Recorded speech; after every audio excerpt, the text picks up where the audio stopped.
Bismillahirrahmanirrahim. Thank you, Mr. Speaker. I rise today not in the shadow of fear, but in the fullness of resolve. The guns may rattle on our borders, and the winds may carry the whispers of war, but the spirit of Pakistan shall not be moved. This nation was not born of fear. It was born of struggle, and it lives by struggle. In recent days, the government of India has unleashed a torrent of accusations following a heinous act in occupied Kashmir. Tourists were killed, blood was spilled, a tragedy by any measure. And yet, before the bodies had turned cold, New Delhi turned its Islamabad, pointing fingers, tightening borders, and threatening consequences.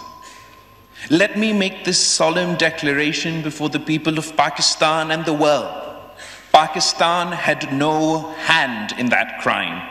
We do not export terror. We are the victims of terrorism, Janabi Speaker. Terrorism is not just an attack on bodies.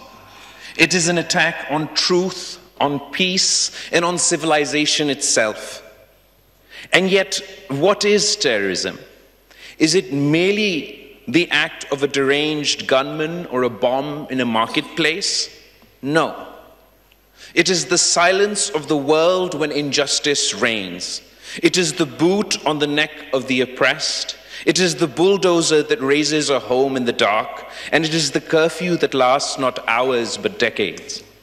India claims to fight terrorism, but let us ask, how can you fight terrorism while practicing state terrorism in Kashmir? You cannot condemn the bullet while you wield the baton. You cannot speak of law when you break it every day in the valley. And you cannot claim moral superiority when your hands are soiled with the tears of mothers, the screams of children, and the silence of dead men.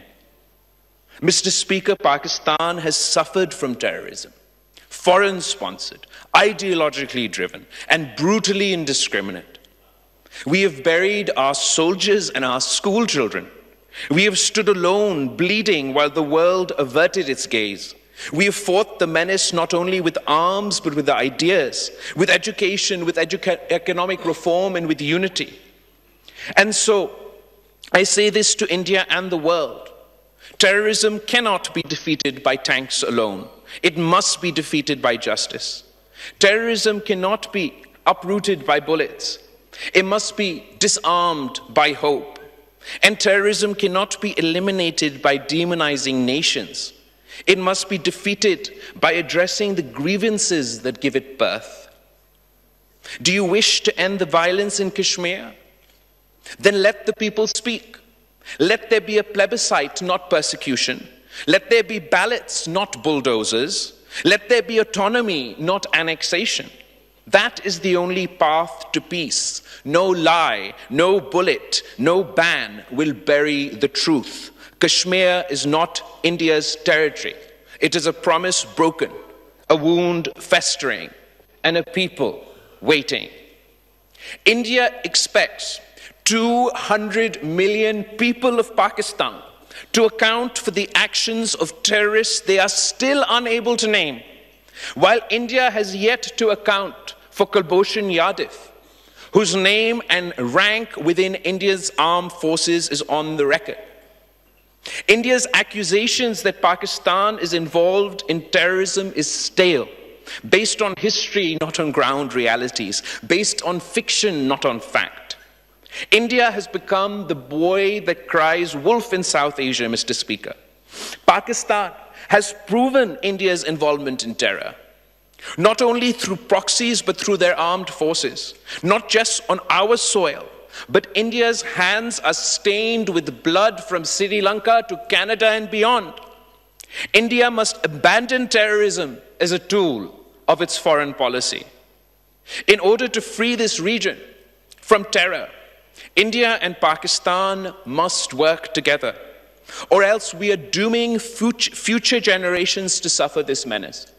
The Prime Minister's challenge to India for an impartial investigation is a start. Why would a true victim of terrorism shy away from accountability? Unless they are worried that the world will see that the real blame for the bloodshed in Kashmir lies in Delhi and not in Islamabad. Mr. Speaker, India's suspension of the Indus Water Treaty is not a punishment for Pakistan, it's a crime against humanity. It is the politicization of water, the criminalization of nature. What madness is this? That you would threaten the food and livelihood of millions for a grievance that lies within your own borders. And let us not forget what flows through these waters. The Indus is not just a river. It is a cradle of our civilization. Long before Delhi rose, before empires were carved and borders drawn, there stood Mohenjo-daro and Harappa. The Indus Valley civilization shared by both our peoples was one of the first lights of human progress. It birthed systems of urban planning, irrigation, agriculture, trade, communication. It did not divide, it connected, it did not conquer, it cultivated. That river, Mr. Speaker, watered both our ancestors. Its flow runs not only through our lands, but through our blood. And now India threatens to dam it with anger and a thirst for vengeance. But the Indus is not theirs to command. It belongs to nature. It belongs to the covenant of peace. It belongs to all of humanity that draws life from it. Pakistan will defend that river, not only for its own sake, but for the memory of a civilization that predates this bitterness. To weaponize the Indus is to betray our shared past. To uphold the treaty is to honor that ancient wisdom which taught us to share what sustains us. Let it be known you can divert rivers, but you cannot drown our will. Every drop that flows from the Indus has written in it the courage of Pakistani farmers, the sweat of our workers, and the blessing of Allah. Let no one mistake our restraint for weakness. The Pakistan armed forces are vigilant, resolute, and prepared. Our skies are guarded. Our borders are sealed by valor. Our nation stands united from Karachi to Khyber, from Lahore to Larkana.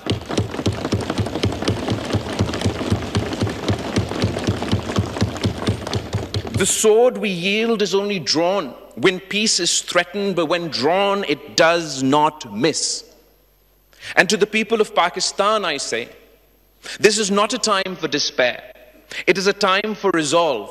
We have faced darkness before, and we have emerged into the dawn. Our enemies hope to fracture us, but we must stand as one, civilian and soldier, worker and scholar, Muslim and non-Muslim, Sindhi, Punjabi, Baloch, Pashtun. We are Pakistan, a single heartbeat, a single cause.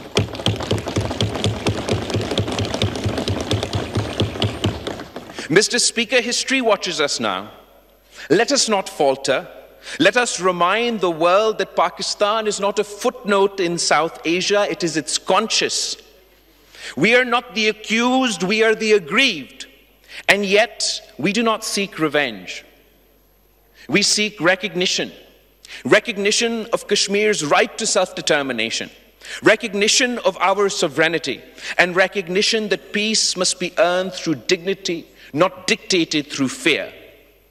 If India wishes to walk the path of peace, let them come with open hands, not clenched fists. Let them bring facts, not fabrication. Let us sit as neighbors and speak the truth. And if they do not, if they continue to howl in anger and march in madness, then let them remember the people of Pakistan are not made to kneel. The people of Pakistan have the resolve to fight not because we love conflict, but because we love freedom. It is better we die fighting than live under the yoke of oppression. However, this is not the destiny we seek for the heirs of the Indus Valley civilization. No matter which side of this man-made border we reside, for all the excavation, Mr. Speaker, at Mohenjo-daro, not one weapon has been found. How is it that we have departed so far from our roots that the very same Indus Valley is now the most armed region on earth? The truth is, war is not natural to us.